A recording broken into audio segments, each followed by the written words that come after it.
Siapa yang pernah bertanya dalam pikirannya, kenapa sih Papa di surga untuk menyelamatkan kita, Yesus itu harus mati? Apa nggak ada cara lain? Siapa pernah mikirin? Saya pernah mikir. Ya, ketemu jawabannya enggak? Enggak.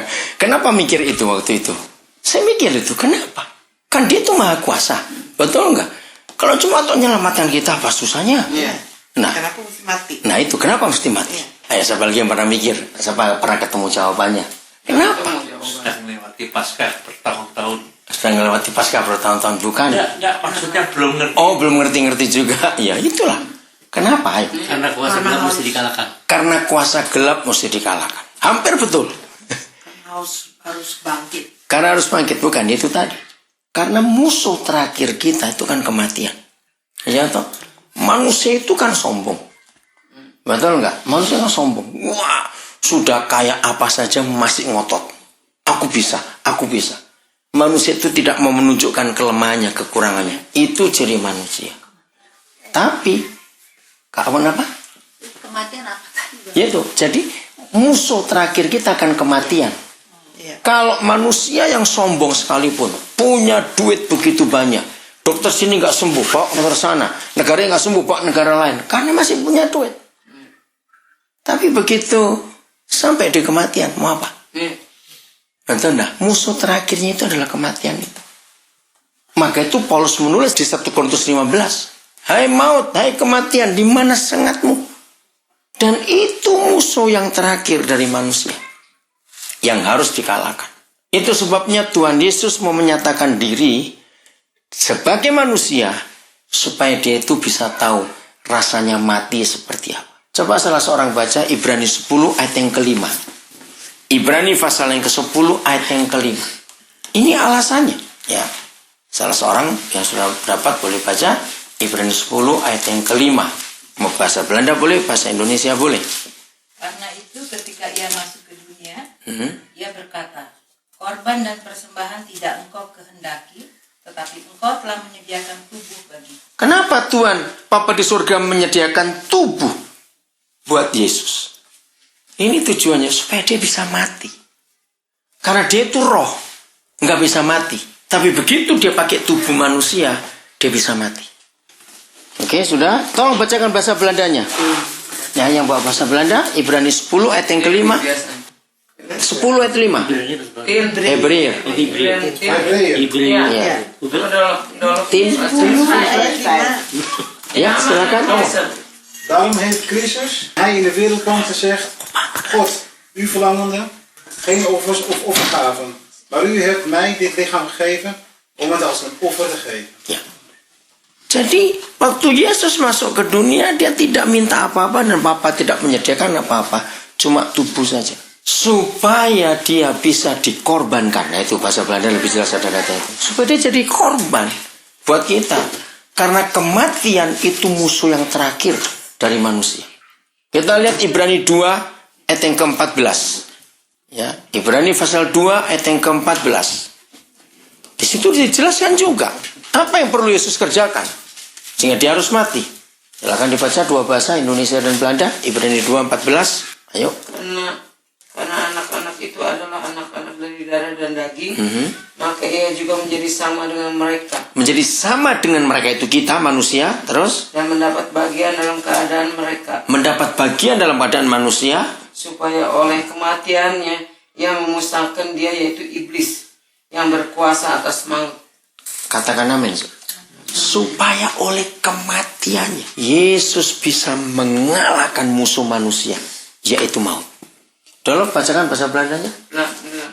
2 ayat 14. Ibrani 2 ayat 14. Ja, 14. Hebreeën 2 of? Ja, Hebreeën 2, vers 14. 14. Omdat wij mensen van vlees en bloed zijn, is hij ook een mens van vlees en bloed geworden. Want alleen als mens kon hij sterven en zo de duivel die de macht over de dood had, machteloos maken. Amin. Hanya itu. Dia mau mati itu hanya gara-gara ingin bisa mati seperti kita. Inilah kasih yang luar biasa. Saudara, terus terang kalau kita bicara tentang Paskah kepada orang-orang Belanda walaupun dulunya Kristen, pasti mereka nggak mau percaya. Betul nggak? Itu onsin, itu cuma cerita zaman dulu. Tapi kalau kita bicara tentang kematian, Sekuat-kuatnya seorang manusia, ini orang berdosa, pasti takut menghadapi mati. Bahkan orang Kristen pun masih banyak takut menghadapi mati. Karena sesuatu yang menakutkan. Bahkan orang ateis sekalipun, orang komunis sekalipun, kalau saudara pernah ketemu, tanya mereka. Nggak ada orang yang nggak takut mati itu, nggak ada. Karena memang mati itu mengerikan sekali. Maka itu banyak buku bukan yang tulis tentang orang-orang yang mau mati itu kayak apa. Coba kumpulkan cerita-cerita orang-orang yang mau mati itu. Ketakutan. Karena memang itu setan semua, mengerikan sekali. Nah, Tuhan Yesus sampai harus mati dan bangkit gara-gara yang ini. Jadi seharusnya kita semua yang sudah percaya pada Tuhan Yesus, takut nggak dengan kematian? Enggak. Karena sudah dikalahkan. Untuk apa kita takut? Maka itu kalau kita masih takut dengan kematian, walaupun 1000-an kali kita merayakan Paskah, hadirin saya 2 kali sudah saudara. Saya 3 kali ini. Bayangkan, bertahun-tahun. Tapi kita masih takut dengan kematian. Berarti kita belum percaya akan kuasa kebangkitan Tuhan Yesus. Maka itu renungkan betul. Betapa lemahnya dan tak berdayanya manusia ini. Betul nggak? Contoh, kalau kita kemasukan seekor virus yang namanya penyakit apalah, virus apa.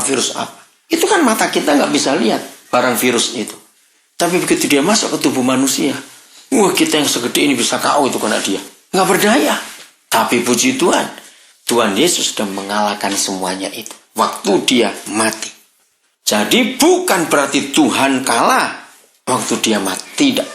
Tapi justru di situ dia mengalahkan maut itu tadi. Sehingga kita nggak perlu takut lagi dalam hidup kita. Oke, kita buka 1 Korintus 15. Ini yang Rasul Paulus katakan. 1 Korintus pasal 15 ayat 55. Salah seorang silakan baca. 1 Korintus 15 ayat 55. Hai maut, di manakah kemenanganmu? Ditantang bukan? Ya, terus? Hai maut, di manakah sengatmu? Nah, terus ayat 56. Sengat maut adalah dosa dan kuasa dosa ialah hukum Taurat. Sengat maut, setan sudah kalah. Dolof, bahasa Belandanya? Corinthians 1. Ja, in Corinthians 15. 55. Dood. En dood, je kunt de overwinning wel vergeten. Dood. Want voor kwaad zul je nu nog doen. Ayat 56. De dood kan ons nu nog kwaad doen door de zonde. En de zonde is zo sterk omdat de wet bestaat. Ya. Saudara, jadi kuasa maut itu sudah dikalahkan oleh Tuhan Yesus. Jadi kita nggak perlu takut lagi. Nanti ada waktu saya terangkan ayat 56-nya. Sekarang kita lihat ayat yang ke-53.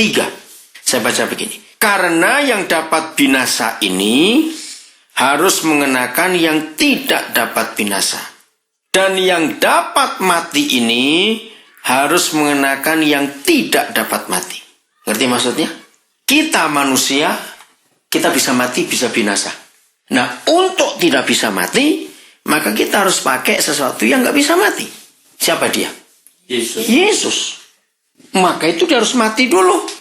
Ayat 54. Dan sesudah yang dapat binasa ini mengenakan yang tidak dapat binasa, dan yang dapat mati ini mengenakan yang tidak dapat mati, maka akan genaplah firman Tuhan yang tertulis, maut telah ditelan dalam kemenangan. Tolong baca Belandanya. Iya?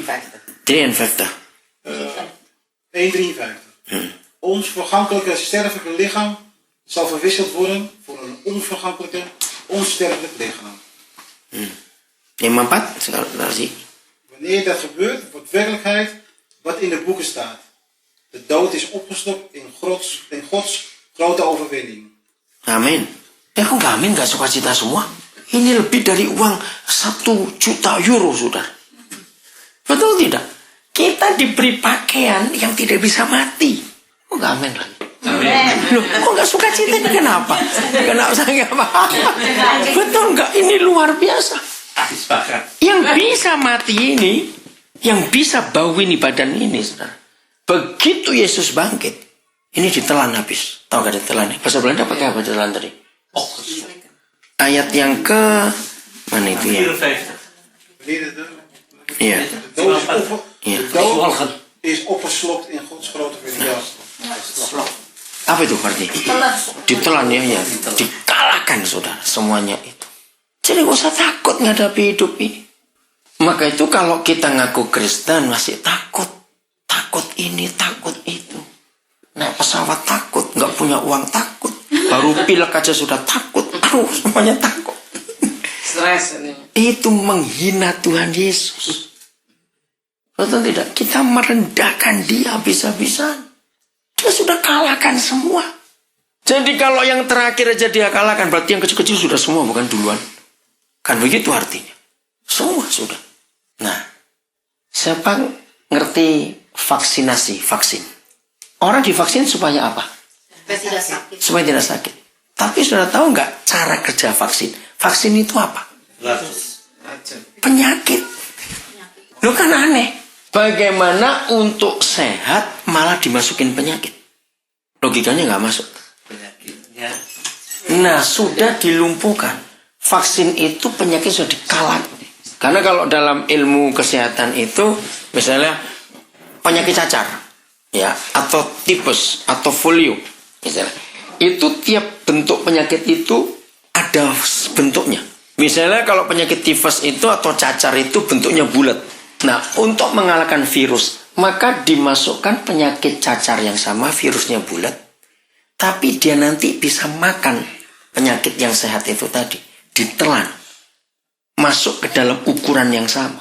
Logikanya kan tidak mungkin. Mau sehat kok malah dimasukin penyakit. Nah, ternyata untuk mengalahkan kematian, harus dikalahkan dengan kematian. Dan Yesus yang sudah mengalami semuanya itu. Ini yang seringkali orang tidak bisa tahu. Maka itu kalau kita bicara Paskah kepada orang-orang yang belum percaya Yesus atau kepada orang Belanda yang dulunya Kristen, nggak mau percaya. Tapi kalau kita cerita soal kehidupan yang seperti ini, gampang sekali orang itu mengerti. Musuh terakhir manusia itu kematian. Jadi Yesus bukan cuma soal agama, tidak. Ini bicara fakta. Jadi kalau kita menggunakan konsep ini menerangkan Yesus mati buat orang-orang ateis sekalipun orang nggak percaya Tuhan, jadi gampang. Jadi jangan bicara agama.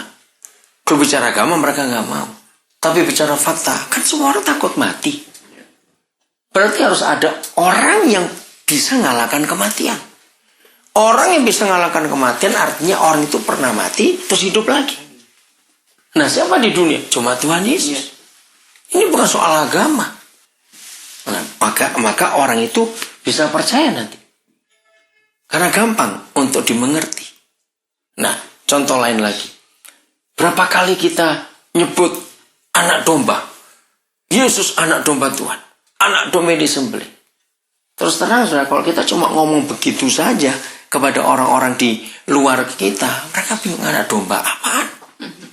Kita sering nyanyi juga, oleh darah anak domba, ada kuasa dalam darahnya, darah domba Tuhan. Nah, tapi terus terang, tahu nggak anak domba itu? Kenapa? Kenapa sebut anak domba? Kalau kita cerita itu kepada orang luar, wah anak domba ya di sate enak, empuk tuh dagingnya. Anak domba apa itu? Nah, kita tidak membawa konsep yang benar yang terjadi pada zaman itu. Coba baca dulu Yohanes 1 ayat 29. Yohanes 1 ayat 29. Ini pertama kali Yohanes Pembaptis melihat Tuhan Yesus. Pertama kali. Sebelumnya Yohanes Pembaptis sudah cerita siapa Yesus, tapi dia belum pernah ketemu. Hari itu pertama kali ketemu, Yohanes 1, 29. Silakan dibaca salah seorang. Ayo. Pada keesokan harinya, Yohanes melihat Yesus datang kepadanya. Dan dia berkata, lihatlah anak domba Allah yang menghapus dosa dunia. Ya. Yohanes berteriak, lihatlah anak domba Tuhan yang menghapus dosa dunia. Nah, pada masa itu, begini saudara, hukum Musa itu berlaku di seluruh dunia. Berlaku seluruh dunia. Kalau ada anak-anak saudara atau famili yang jadi hakim, ya, yang jadi jaksa sekalipun, tanya mereka. Semua hukum di dunia ini itu asalnya dari kitab Musa itu. Kejadian sampai Ulangan. 5 kitab itu. Nah, salah satu hukum Musa yang berlaku sampai hari ini. Ya, saudara tinggal di Belanda, saudara sering mengikuti di Den Haag, ada pengadilan-pengadilan internasional, Penjahat-penjahat perang kan diadili di denda. Oke? Saya tanya kepada saudara, sekalipun orang itu terbukti bersalah, jelas sudah. Tapi kalau waktu di pengadilan, dia didampingi siapa? Advokat. Aneh bukan? Walaupun salah, terbukti, tetap harus ada advokat. Nah, pada zaman Yesus hidup itu, advokat itu adalah anak domba. Siapa yang jadi korbannya? Jadi begini istilahnya. Kalau misalnya ada keluarga kita yang ketangkap karena salah. Begitu sudah di tangan polisi, mau diadili, maka kita saling tanya, siapa jadi anak domba buat dia nanti? Siapa jadi anak domba buat dia? Maka itu sampai hari ini di dunia selalu jadi ejekan. Advokat itu orang hebat. Putih bisa jadi hitam, merah jadi kuning. Betul tidak? Memang itu kerjaannya. Untuk membela. Nah, pada zaman Yesus sampai zaman saat ini sama. Makin pintar advokat itu, makin mahal bayaran. Makin banyak kasus yang dia tangani selesai, makin orang cari dia. Nah, di situ orang miskin nggak pernah punya advokat. Mau bayar pakai apa? Ngerti maksudnya? Nah, ketika Yohanes Pembaptis mengenalkan Yesus kepada dunia, maka seharusnya kita nggak boleh pakai kata anak domba itu. Orang nggak ngerti. Kita sebagai kata advokat atau pembela. Jadi ketika Yesus tampil, Yohanes berteriak, ini anak domba, itulah advokat gratismu. Siapa yang punya salah, datang kepada dia. Maka itu masih ingat kisah di Yohanes pasal 8, ketika pagi-pagi Yesus lagi ngajar, toto imam-imam datang, melempar perempuan yang ketangkap basah perbuatan zina. Masih ingat nggak? Itu Yohanes 8. Nah, itulah kata anak domba. Yesus jadi anak domba buat perempuan ini. Ayo coba bayangkan hukum yang berlaku pada zaman ini. Ketika ketahuan berzina langsung apa? Mati. Tidak usah diadili. Karena sudah dibuktikan kok. Ketika dia dilempar di depan Yesus. Maksud imam-imam itu kan mau menjerat Yesus, menjebak Yesus. Menurut Musa, ini orang pasti dihukum mati. Menurut kamu gimana? Bisa bayangkan bingungnya Yesus jawab. Kalau dia berkata, ya lakukan seperti Musa katakan. Pasti diprotes. Katanya datang dengan kasih. Tapi kalau Yesus berkata, bebaskan dia. Pasti katakan, kamu berzina juga nih pasti. Betul? Nah, sebagai anak domba, dia punya hikmat yang luar biasa. Cukup satu kalimat saja. Siapa yang merasa tidak berdosa, lempari duluan. Terus Yesus ngelukis di tanah, gak tahu apa yang dilukis. Sampai kira Yesus tahu gak ada satupun orang, tinggal dia dan perempuan itu. Baru Yesus angkat kepala. Dia tanya, kemana mereka semua? Sudah pergi. Terus Yesus berkata, begitulah aku tidak akan menghukum kamu. Tapi jangan berbuat dosa. Saudara, hukum Taurat itu membuat orang jatuh dalam dosa. Hukum Taurat itu membuat orang jatuh dalam dosa. Maka itu tadi kita baca di 1 Korintus 15 ayat 50 berapa 5 atau 56 tadi. Bahwa kuasa maut itulah dosa dan kuasa dosa itulah hukum Taurat. Sebetulnya manusia itu dalam hatinya saudara hukum itu sendiri. Tapi karena dosa, maka kita terputar-putar, jungkir balik gak karuan semuanya itu. Maka itu hukum Yesus, itu hukum yang memerdekakan. Nah, jadi sekarang begini saudara, waktu kita mau menjadi seperti Yesus, berarti kita harus jadi apa? Kalau kita mau jadi seperti Yesus, berarti kita mau jadi apa? Mau mati. Mau jadi domba yang jadi korban untuk orang bersalah itu.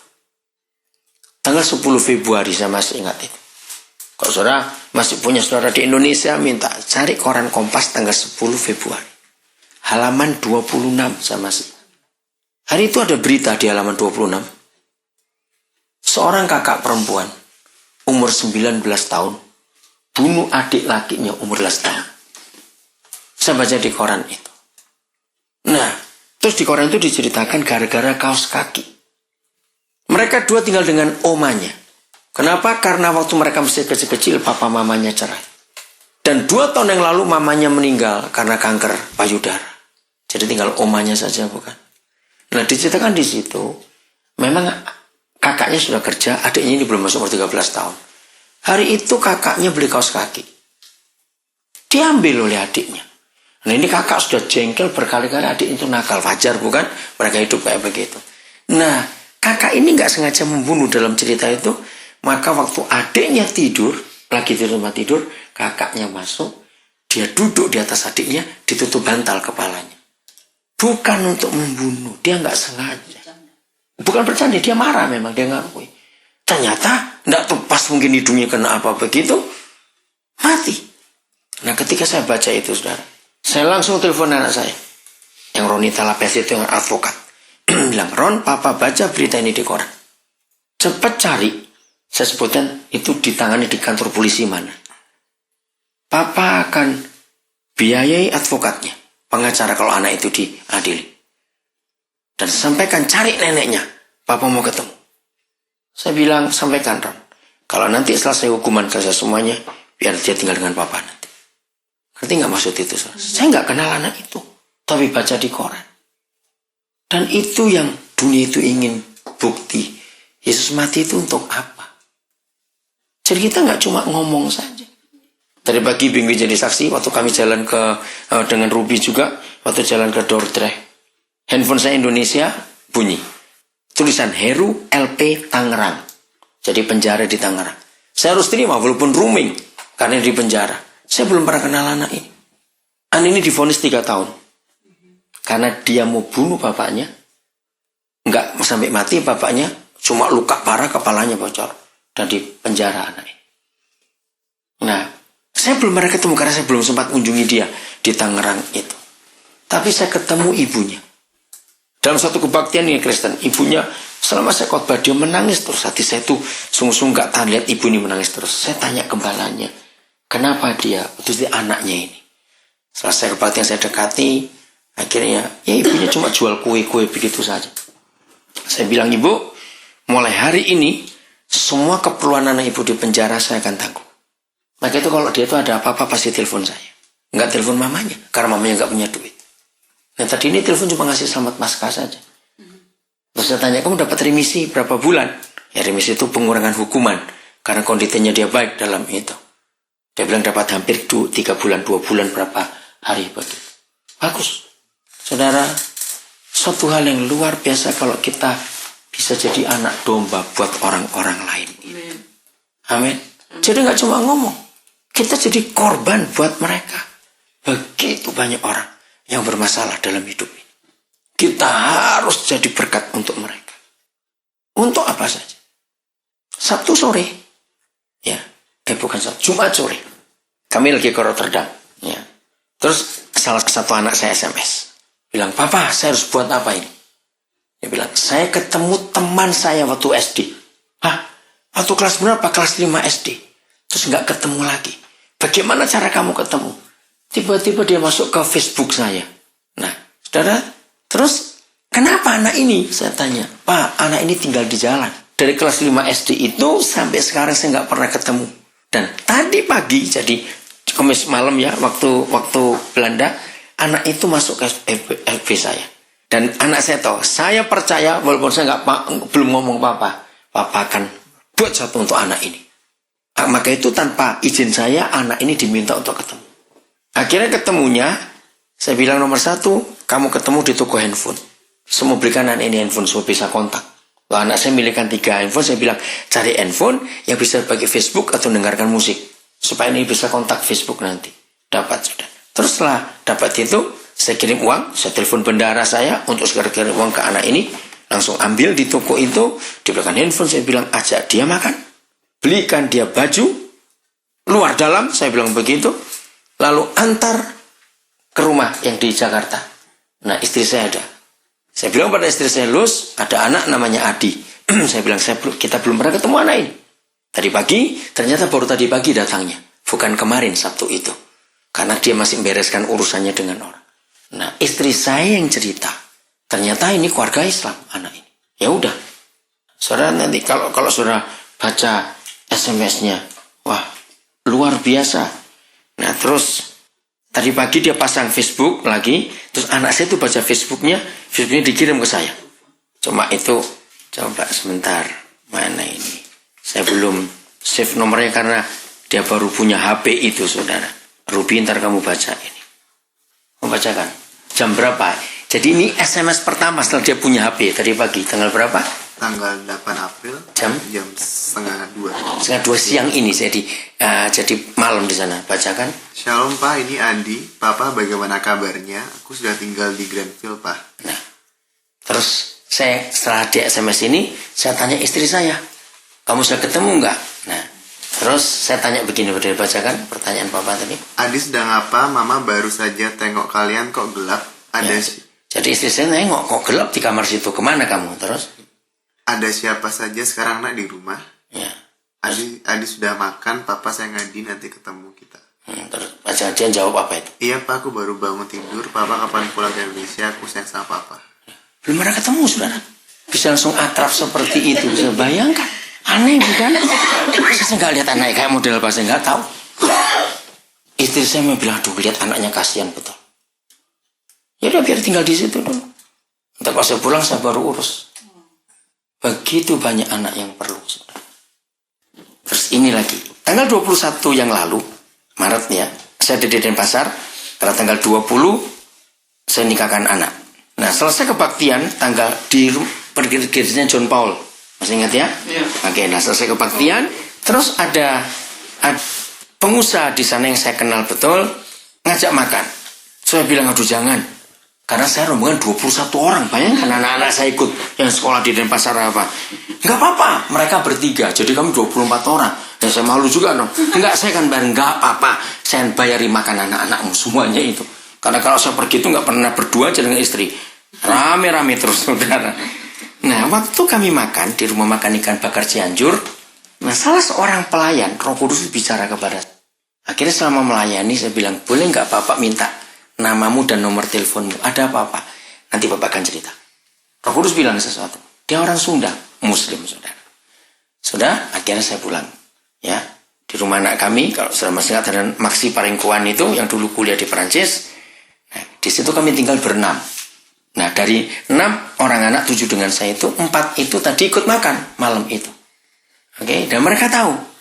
Waktu saya SMS sampai di rumah anak itu, mereka pada kesalahannya, itu papa dapat jiwa lagi itu. Nah, coba bacakan ini. Tanggal berapa jamnya? Ini kisahnya luar biasa. Tanggal 22 Maret, Jadi jam pagi. jam 2 pagi. Jam 1. Oh, jam 1.50. Iya, 1.50. Jadi karena tutup restorannya malam, jadi jam segitu. Bacakan SMS-nya. Ari, Namanya Ari anak itu. saya pendeta Daniel yang tadi makan minta nomor handphone. Jam berapa Bapak bisa telepon Ari? Terima kasih. Nah, terus dia balas itu toh, balasnya. Sekarang aja Pak, boleh? Akhirnya saya telepon. Nah, waktu saya telepon ini, saya tuh lagi makan sesuatu, jadi tangan saya ini kotor. Ini pakai handphone ini. Akhirnya saya handsfree handphone itu, saudara. Ternyata waktu saya sampaikan apa yang Roh Kudus katakan, kamu begini waktu masih kecil. Dia nangis. Kencang suaranya. Yang di rumah dengar semua. Lalu mereka berdoa. Untuk saya cerita itu. Wah, ngomong lama sekali. Oke, kamu lihat ini. Jamnya ini yang penting, saudara. Jadi tadi jam 1.50 ya. Jam 1.50. Nah, terus ini jam berapa? Terus yang balas SMS. Setelah saya telepon, yang balas. Jam 2.41. Jadi jam berapa jam itu? 1.50 sampai 2.41, hampir 1 jam. Dia keluarkan semua isi hatinya, saudara. Bacakan, dia ngomong apa? Ari manggil Bapak aja. Nah, saya tanya, kamu manggil saya apa? Bapak, Abah, Ayah. Karena di Islam saya ada kata Abah. Terus? Makasih ya Pak, Bapak udah buat hati Ari tenang setelah mengeluarkan air mata yang sekian lama Ari pendam. Makasih banyak Pak. Terus sampai hari ini saya masih kontak dia. Akhirnya dia tuh pengen bisa ujian SMA. Dia nggak punya uang. Saya bimbing dia, saudara. Oke, kamu cari. Akhirnya dapat guru, saya telepon sekolahnya. Oke, bisa ujian, bayar 3,5 juta. Saya bayar. Ngerti maksudnya? Harus jadi anak domba betul. Dia rindu. Dia tuh kalau SMS terakhir ditanya, kapan Bapak ke Denpasar ketemu saya? Luar biasa. Lihat ini. Tanggal berapa itu? Tanggal 27 Maret. Ya. Seminggu setelah itu, 21 atau 22 atau baru berapa. Dia selalu ngomong gini. Bapak sebelumnya makasih banyak. Bapak udah mau bantuin Ari. Nah, saya sudah bayar itu untuk dia ikut ujiannya. Nanti Juli sudah ujiannya. Ari sayang banget sama Bapak. Ari udah anggap Bapak sebagai Bapak kandung Ari. Meskipun Ari dipertemukan Bapak cuma sebentar, tapi Ari bersyukur banget bisa ketemu Bapak. Katakan amin, saudara. Berarti cari jiwa itu nggak susah. Orang pelit yang bilang susah. Betul tidak? Orang pelit yang bilang susah. Karena nggak mau keluar duit ya. Karena nggak mau keluar duit. Mau keluar tenaga. Ini yang kita harus buat. Saya ambil handphone saya, jangan tertawa ya. Ada satu lagi di handphone saya. Supaya ini bisa dibaca. Kenapa? Puji Tuhan ikut jadi nggak ribet untuk pulang. Oh, jangan begitu dong. Hari ini banyak sharing dengan Joyce. Joyce. Orden ini cuma waktu tidur, waktu khotbah, nggak SMS. Kayaknya tidur juga mungkin dia lupa. Begitu bersyukur punya istri yang penuh pengertian. Kalau salah kawin rusak semua pelayanan ini semua. Amin. Nah, hari Jumat malam saya berangkat dari Jakarta ke Amsterdam. Itu tanggal 30 Maret. Oke. Tanggal 29 itu sama saya di Manokwari. Saya diundang gereja Manokwari 2 hari. Lalu saya diinapkan di Hotel Swiss Bell. Nah, hari terakhir tanggal 29 itu mungkin kunci saya belum diperpanjang atau biasa jadi mati, nggak bisa masuk kamar sore itu. Nah, kebetulan housekeeping masih ada. Terus, oh Pak, ini berarti sudah lewat, mesti diganti. Ya udah, dia buka pakai kunci yang master, saya masuk. Nah, dia turun ke bawah untuk berikan kunci baru. Ternyata yang ngantar pegawai lain, bukan dia. Begitu pegawai baru ini ngantar, sebenarnya Roh Kudus bicara lagi tentang hidupnya. Saya bertanya, bisa nggak ada waktu sebentar? Kenapa Pak? Saya mau ngomong sesuatu tentang kamu, tentang masa kecilmu. Dia kaget, saudara. Saya bisa minta waktu 5 menit untuk saya doakan kamu. Dia bingung, tapi dia tahu ini dari Tuhan. Dia orang Kristen, saudara-saudara. Nah, terus sejak itu dia manggil saya Papa. Tuhan jamah hidupnya luar biasa. Dengan saya Kamis berangkat. Jumat pagi, itu Kamis malam, Jumat pagi jam 5 saya sudah berangkat ke Jakarta. Sore. Nah, berapa hari kemudian dia cerita, mamanya kesakitan luar biasa. Ini sampai terguling-guling, dia bilang begitu. Cepat bawa ke dokter. Pak, kami nggak punya uang. Oke, Bapak akan kirim. Saya sudah di Belanda itu. Dikirim. Saudara, ternyata usus buntu. Sudah, terus saya sudah kirim biayanya untuk operasi. Ternyata tadi pagi, ini tadi, jam berapa itu? Jam 1:16. Nah, jadi saya sudah mau masuk obat ringan itu. Saya dapat SMS ini, Pak, bacakan. Gimana keadaan mamanya?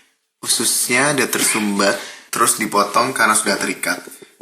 Dan biar udah nanti, Brian gak bisa ganti lagi uangnya Papa. Brian ada mau gadein motor saja. Jadi setelah operasi usus buntu ternyata ketahuan ada infeksi usus yang terlipat itu. Operasi 2 kali. Dan dia mau gadekan motor. Lah motor itu untuk dia kerja. Terus lihat, saya balas gini SMS-nya. Kamu baca itu. Kamu sendiri. Anak, biar gade ke Papa saja, mau gade berapa, besok Papa kirim. Brian jangan segan pada Papa, besok Papa kirim 3 juta ya. Boleh bayar kapan saja kalau sudah ada uang. Dia nggak mau, saudara. Oh, yaudah, kalau nggak mau, Papa yang gade motor. Maksud saya, udah, dia gade ke saya nggak akan ambil motornya juga. Karena dia malu mungkin, biar dia yang bayar. Dia bilang begitu. Berarti nggak masuk ini, saudara. Ini baru berapa hari aja, sudah begitu banyak. Cari jiwa tuh nggak susah. Loh, kok kenapa? Dari duitnya yang susah. Enggak, buktinya. Loh, terus ya, Bang Lee kan tahu sendiri bagaimana. Ada saja tentu kerjanya. Maka itu begini, saudara, cara hidup. Kalau Papa melihat kita mau jadi anak domba buat orang lain, dia akan terus kirim entah dengan cara bagaimana. Asal Papa ngelihat untuk apa itu. Maka itu kalau saya hidup setiap hari kayak begini, saudara, akhirnya surga yang segen sendiri sama saya. Kalau dia nggak memberi saya. Iya. Betul nggak? Dia segen. Maaf ya, ini saya cuma cerita. Ini saya tanggal 11 pulang. Tiba 12 sore karena Elvansa. Itu kira jam 6:30 sampai Jakarta. 9:30 saya harus ke Jayapura. Jadi Jumat pagi saya baru sampai Jayapura. Langsung jam 10 pagi saya ada seminar tentang hak asasi anak. Hari itu saya akan khotbah 2 kali. Lalu tanggal 14-nya belum, itu sama saya khotbah 2 kali lagi. Jam 2 siang tanggal 14 dari Jayapura saya ke Jogja. Saya tiba di Jogja jam 9:30 malam. Minggu tanggal 15 saya berkati pernikahan dan 3 kali khotbah, jadi 4 kali pelayanan. Jam 6 pagi. Iya, jam 6 pagi mulainya. Yang kebaktian pertama itu di sepupunya Bingwi. Tanggal 16 pagi saya masih ketemu rapat di offset di Jogja yang Bahana itu. Jam 11 siang saya dengan istri saya berangkat ke Cilacap. Ada KKR di Cilacap. Malam 17 pagi kami ke Nusa Kambangan. Saya bangun gereja untuk peletakan batu pertama di sana. Terus ada satu khotbah di 2 penjara. Di situ ada 6 penjara. 17 malam kami 2 kembali ke Jakarta naik kereta api. 18 sore kami berangkat ke Israel. Terus muter Israel. Tanggal 29 tiba lagi. Tiba di Jakarta. Tanggal 1 Mei saya sudah ke Bandung, ada seminar mission care. Tanggal 4 ke Kalimantan Timur ke pedalaman. Terus muter begitu. Kembali ke Papua tanggal 9. Terus tanggal berapa tuh? Tanggal 16 saya itu ke Lampung. Ya, itu hari kenaikan Tuhan ke surga. 18 saya balik ke Belanda lagi. 19 tiba pagi di sini, ini bimbing ngatur keterlaluan. Saya langsung ke Selan. Iya. 19 tiba langsung ke Selan, KKR. Iya, ke Vlesingan. Tanggal 20 pagi jam 8 terbang ke Munchen. Jangan-jangan dibayangkan, jalani saja. Terus balik lagi. Balik lagi, muter lagi. Ini terus kawinin Wawan. Iya. Tanggal 8 Juni balik lagi ke Indonesia, karena tanggal 9 tiba, karena tanggal 10 Wawan jam menikah. Kenapa saya diberi kekuatan gitu? Ya karena ngurusi orang-orang itu tadi. Di penjara saya senang sekali saudara ngurusi anak-anak mereka. Kalau saudara pulang Indonesia, saya akan bawa coba nanti lain kali. Jadi saya itu dikenal oleh orang-orang penjara di Nusa Kambangan. Mereka itu untuk membiayai sekolah anak-anaknya.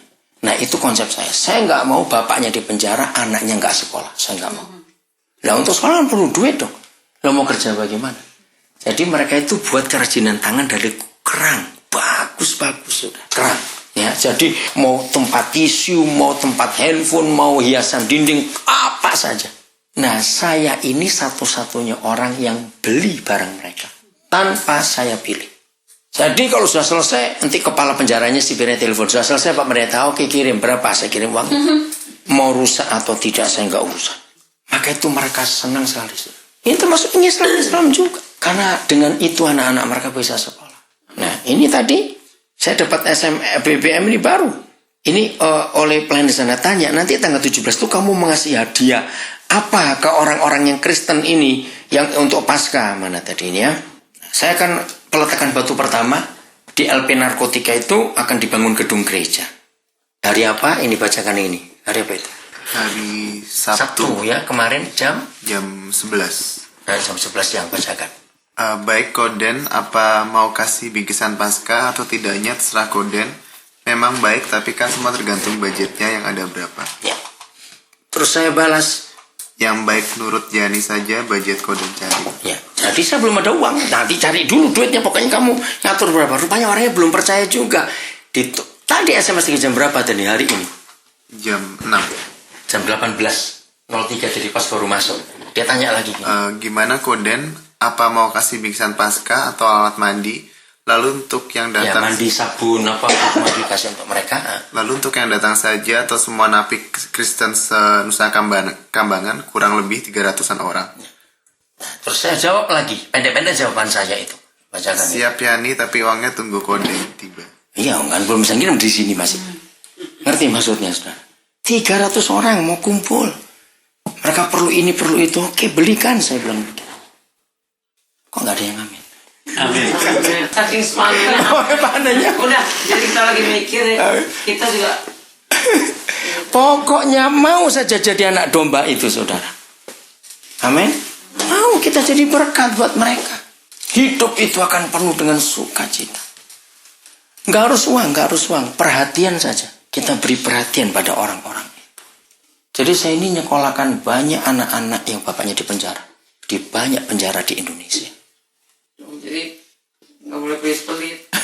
Jadi dombanya itu anak domba itu jadi. Kita ini yang jadi advokat untuk mereka. Ya kenapa dinamakan domba tadi? Ya karena dulu yang jadi tumbal atau kata tumbal ya, itu kan domba itu untuk disembelih. Oh. Korbannya itu loh. Nah, kan tadi begitu. Yang dikatakan di 1 Korintus 15 itu. Siapa mau jadi korban ini? Supaya yang bisa mati itu pakai yang tidak bisa mati. Maka itu kalau kita jadi Kristen yang seperti ini, saudara, sudah lama Yesus datang. Sudah lama. Cuma kita ini sibuk ngurus diri sendiri terus. Ayo, maaf jangan tersinggung, saya cuma ngomong. Ya memang. Ada beberapa juta orang model. Jangan juta, kebanyakan. Nah. Mulai dari sini aja dulu, ayo. Maaf, saya cuma ngomong, jangan tersinggung. Siapa, maaf ini saya ngomong tentang ibu ini perempuan. Siapa pernah kehilangan pensil alis mata? So ributnya luar biasa. Lipstick. Ngerti nggak contohnya itu? Sudah ribut nggak karu-karuan. Kenapa lan tertawa lan? Masih banyak yang harus kita urus dalam hidup ini. Ada orang-orang di sekitar kita yang seperti ini. Ini saya belum cerita yang Kamis malam. Kemarin dulu. Anak saya satu lagi. Ya, dia lagi di toko di daerah Cempaka Mas dekat Kelapa Gading. Nah, dia kenal sama yang punya toko itu. Terus anak saya SMS saya. Pas harus buat apa? Kenapa saya tanya? Jadi, teman yang punya toko ini tadinya punya karyawan namanya Yuni. Perempuan pasti itu. Hari itu dia datang sibuk sekali. Terus dia tanya ke pemiliknya, Yuninya kemana? Oh, masuk rumah sakit. Waduh, dia kaget. Karena anak saya kenal, Yuni ini janda, umur 32 tahun, anaknya 2. Masih muda. Anaknya umur 9 tahun yang pertama, kedua umur 6 tahun. Nah, karena anak-anak saya sudah ajar untuk mengasihi orang lain. Dia SMS saya. Pak, mesti bagaimana ini? Ya, so saya bilang, sampaikan ke bosnya, Papa akan biayai sekolah anaknya 2 itu, tanggung. Nah, sakitnya parah katanya, si mama ini. Nah, nggak tahu sakit apa. Saya janji nanti Papa pulang, Papa akan urus. Sekarang kamu urus anaknya dulu. Perlu berapa biaya itu? Itu Kamis yang lalu. Jadi anak domba, saudara. Amin. Untuk apa saja, supaya jiwa-jiwa diselamatkan. Ini Yuni masih Islam. Yuni masih Islam. Maka itu ketika hari apa itu dengar kabar itu di telepon di mobil, Bibi tanya, Dan, oh ya, anak itu yang anak jalanan, itu suku apa? Tionghoa, Jawa, Kristen, Islam? Saya bilang, Vi, kalau saya itu nolong orang, saya nggak mau tanya dia itu suku apa, agama apa. Pokoknya orang, saya bilang begitu. Katakan amin. Nah, yuk. Pokoknya orang, saya nggak mau tahu tuh orang apa. Begitu tadi istri saya yang cerita kalau Adi itu masih Islam, saya juga nggak tahu. Dunia itu membutuhkan Yesus yang real, katakan amin. Seringkali kita cuma dengar khotbah tentang kasih, kita ngomong soal kasih, tapi kapan kita praktek? Ketika kita tahu orang-orang di sekitar kita seperti itu. Dan jangan pikir, saudara, maaf ya saya ngomong, jangan pikir saya tuh punya saldo banyak. Enggak. Maka itu sering orang berkata kepada saya, mungkin Koden ini satu-satunya orang yang nggak pernah kerasan diikutin uang. Jadi uang tuh nggak pernah kerasan ikut saya. Tahu kata itu? Uangnya nggak betah, jalan terus dia. Makanya diisi terus. Nah itu dia, amin, itu dia. Kayak air ya. Iya, terus. Iya, mengalir, nggak pernah berhenti. Karena jadi laut mati ya. Jangan laut mati, di got itu tadi. Mandi itu got. Saudara, kalau kita menyatakan Yesus dengan cara ini kepada, nggak ada orang yang menolak Yesus. Nggak ada orang yang tolak Injil. Tapi sekarang kalian nanya ini ya. Ya, boleh. Apa itu karena kemunduran saya tuh? Saya jujur waktu saya masih ya di Tante Kristin ya. Kayaknya orang dari air hidup yang akhirnya diomongkan. Ya itu kalau bawain jiwa kayak kacang goreng gampang. Itu begitu Tuhan kasih saya. Tahu sebelah ini ya. Cari jiwa begitu gampang. Nah, saya juga rasa, saya sekarang tuh terus lagi cari Tuhan kembalikan apa yang Tuhan udah kasih. Kayaknya sekarang tuh bener-bener kayak tertutup nanti bener. Saya terus ya, sekarang saya banyak master. Saya doa Tuhan kembalikan apa yang pernah saya alami. Karena itu semua juga bilang, Suski terima kasih ya. Saya boleh mengenal Yesus. Saya bilang bukan saya dia. Karena saya sendiri tahu.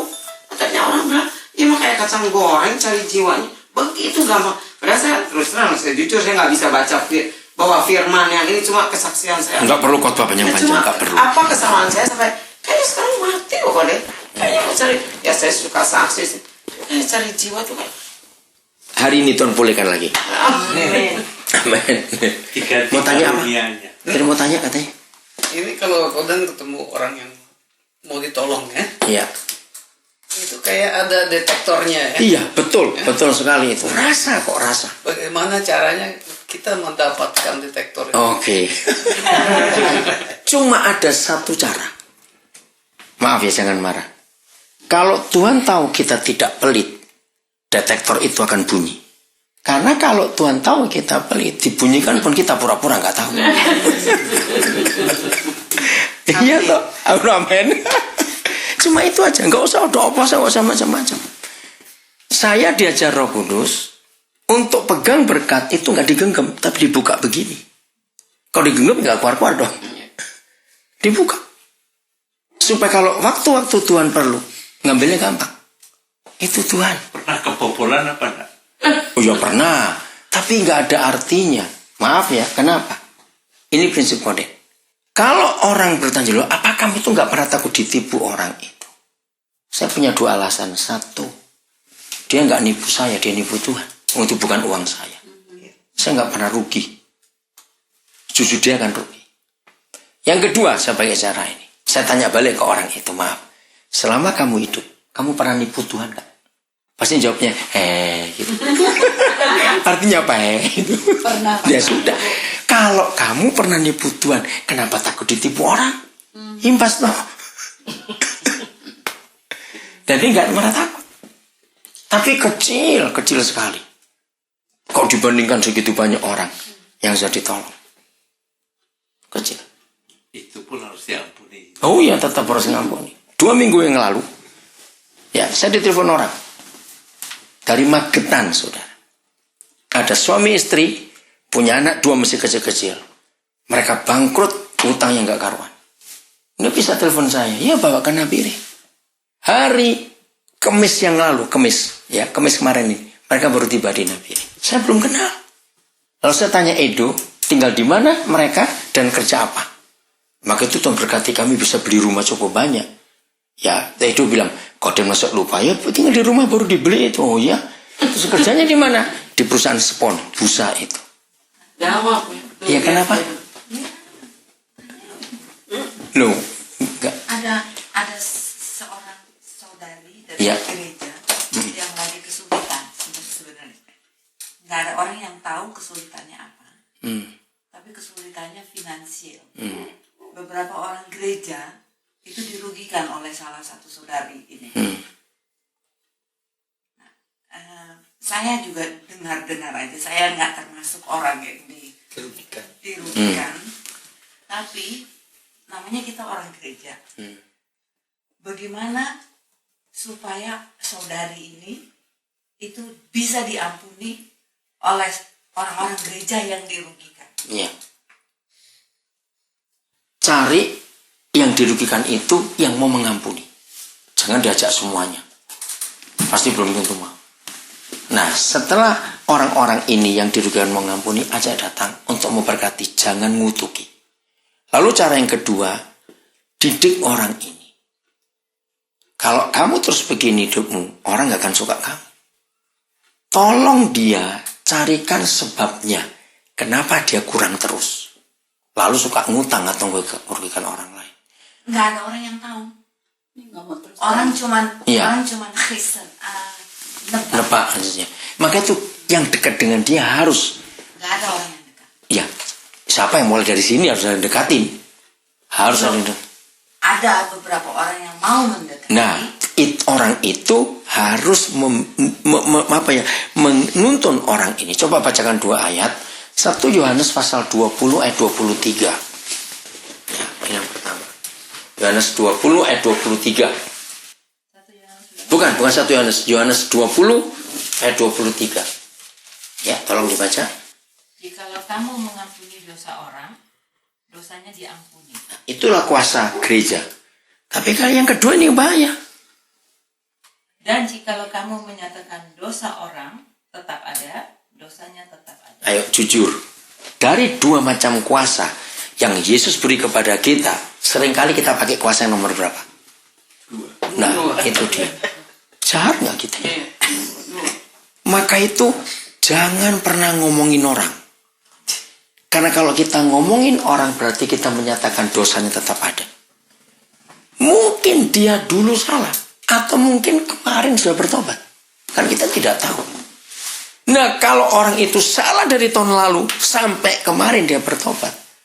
Lalu kita ngomongin lagi seperti tahun-tahun yang lalu. Kita yang salah. Kita menyatakan dosa orang itu tetap ada. Kita salah. Maka itu aja berapa orang yang mengampuni. Harus menyatakan pengampunan. Karena kalau kita ngomong, dasar dia gitu, dasar setan yang bekerja di hidup orang itu. Karena mulut kita yang menyatakan dosa. Lalu kesimpulan mengerikan menurut ayat ini. Berarti dunia ini banyak orang berdosa. Bukan karena setan. Tapi karena mulutnya orang Kristen. Jangan main-main, saudara. Gereja Katolik memakai ayat ini mutlak. Maka itu ada sakramen pengakuan dosa. Sebetulnya bukan cuma untuk pastor. Tapi untuk semua kita yang percaya Yesus. Kita diberi kuasa untuk mengampuni dosa orang. Tapi jangan lupa kita pun punya kuasa untuk mengatakan dosa orang tetap ada. Ketika kita ngomong ulang-ulang tentang orang itu. Mungkin di antara semua kita, Bingwi dan Tes yang paling dekat dengan kami. Tanya mereka. 20 tahun lebih kami kenal kumpul mereka. Tadi di Bateringan ditanya, nginep di mana? Di Bingwi. Oh, Altair katanya. Altair katanya. Iya. Nah, tanya mereka. Selama saya kumpul mereka, saya tidak pernah ngomongin tentang orang. Walaupun saya tahu orang itu salah. Karena itu bukan urusan saya. Saya takut ayat ini. Ya, saya juga harus belajar dari suami. Suami saya juga nggak pernah ngomong. Haleluya. Hebat. Itu. Sudah?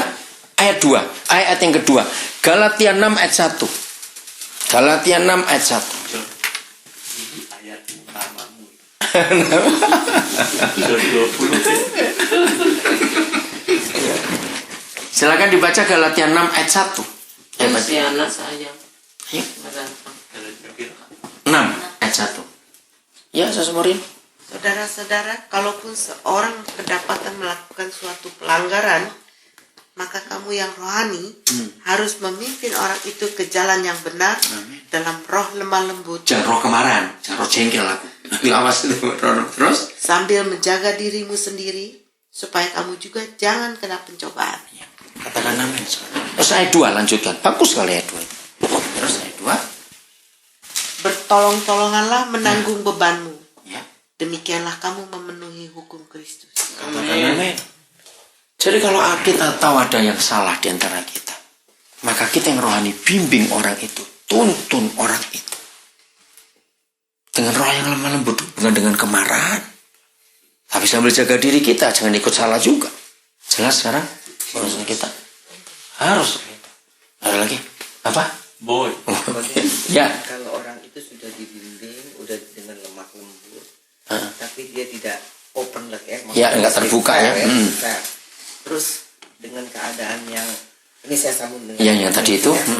Tapi orang itu misalnya dia mau mengeluarkan uang yang kita tahu bahwa dia misalnya pergi ke Indonesia dengan dia